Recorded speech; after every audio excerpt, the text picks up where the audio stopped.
her 3 or 4 treats at a time and letting her nibble them one by one. This makes it feel like it's more of a reward for her. If I were to just open up my hand and give her 4 treats, that's one reward. But if I go treat, treat, treat, let her kind of work for it out of my hand, then that's like a jackpot reward. She's like, whoa, I just did something really good. I'm getting something super valuable. So mix those in every now and then, just a note. Come. Come.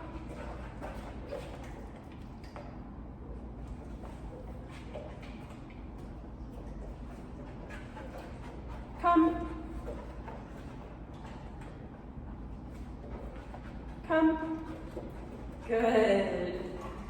We can start to see even on session 2, she hasn't had a ton of repetition of this, but the repetitions she has had have been super clear, where I say come, button, button. This is a dog who has no recall. She did not really care to pay attention to me at all when I started to work with her 3 days ago.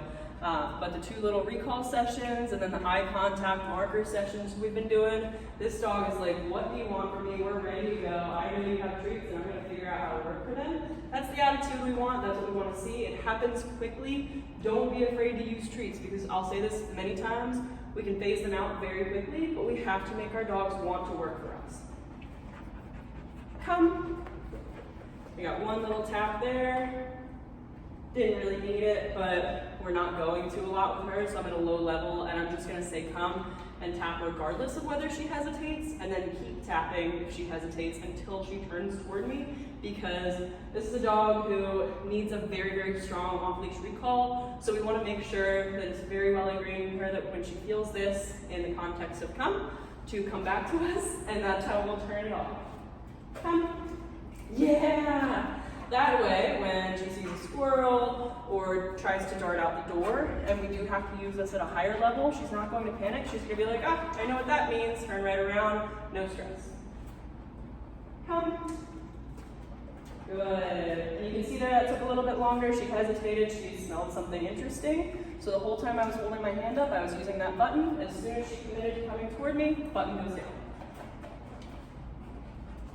Good.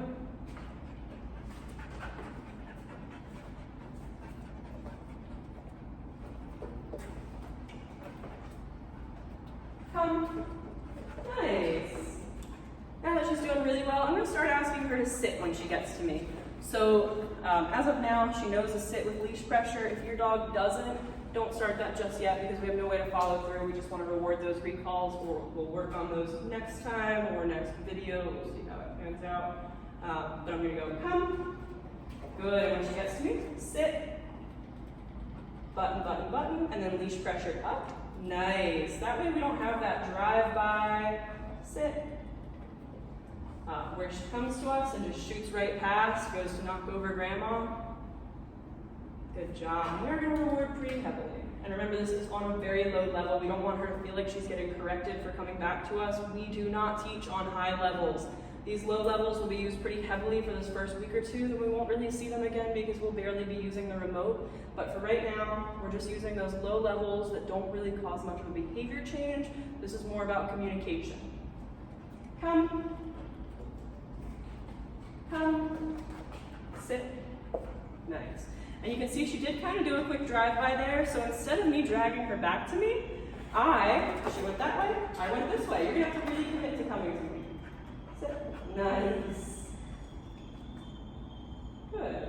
Because if we're dragging the dog back to us, they're not getting quality repetitions. They're not learning. We want them to understand when we say come, that means come to us. And not in a like sit means sit type of way, but in a way of clarifying. The dog has to have clear understanding of what we're asking. They're not intentionally disobeying, they just don't understand what we're asking yet. So instead of dragging them toward us, which might get the picture and the result that we want in the moment, we want to help them make the right decision so that they can actually learn from that long term.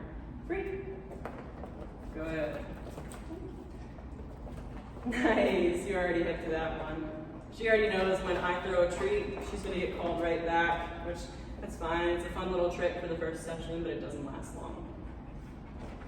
So right here, where we're just getting way too much focus, not the worst problem to have, this is where we know next session, we can probably move to a higher distraction environment. Now, this environment is the equivalent to your living room.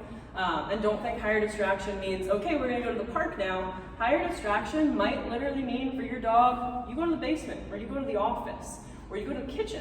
And then maybe one step higher than that, you go to the backyard.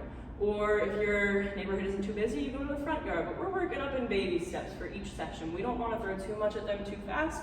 We want these to be fun, successful learning. Repetitions, we're not trying to challenge our dogs just yet. We don't do any try and see until we know our dog fully understands us.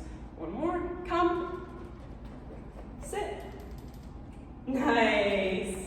And I'm always going to use the remote pressure a little bit before I use my leash pressure. So I'm going to say come, button, button, button, help them out with the leash, continue to use that button. But I want to make sure they're feeling the remote, they're kind of problem solving before I physically help them. Otherwise, they're not going to put those pieces together. Always take your time, say your word, use your remote, and then help them out with the leash and your body language if you need to. And that's that.